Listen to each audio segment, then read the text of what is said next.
ప్రభువైన యేసుక్రీస్తు నామములో మీ అందరికీ నా వందనాలు తెలియజేస్తున్నానండి. ఈరోజు దేవుని మాటలు యెహెజ్కేలు గ్రంథము 26వ అధ్యాయము 20వ వచనము. మరియు సజీవులు నివసించు భూమి మీద నేను మహాఘనకార్యము కలగజేతును. ప్రియ దేవుని బిడ్డ, నీవుంటున్న నీ ఊరిలో గొప్ప కార్యములు జరగాలి అంటే నీవు సజీవునిగా నివసించాలి.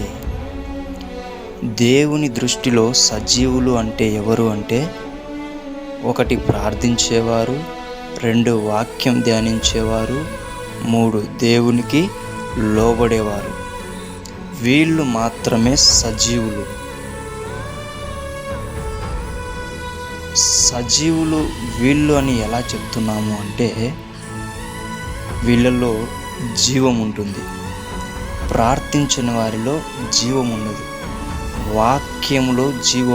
వాక్యం ధ్యానించని వారిలో ఆ జీవం ఉన్నది.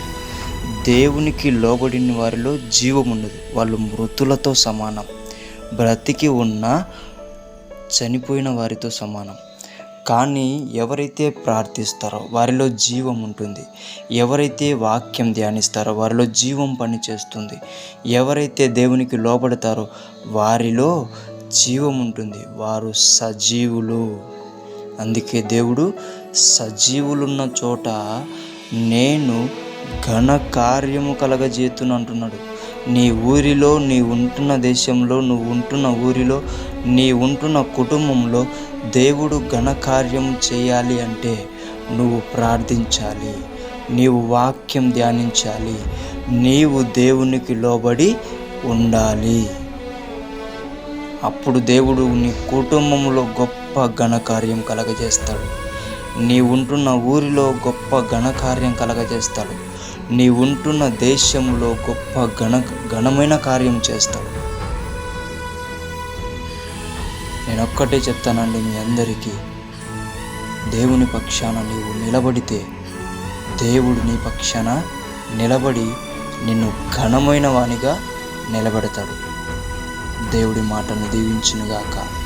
ప్రార్థించుకుందాం. మహాపరిశుద్ధుడైన మా తండ్రి, నీకు వందనాలయ్యా. నీవు ఘనుడవయ్యా, నీవు ఘన కార్యములు జరిగించే దేవుడవయ్యా.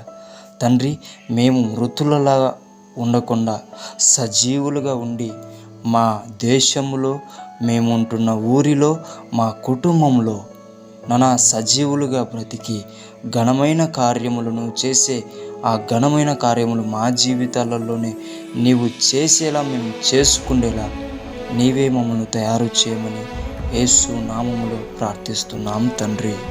ఆమేన్.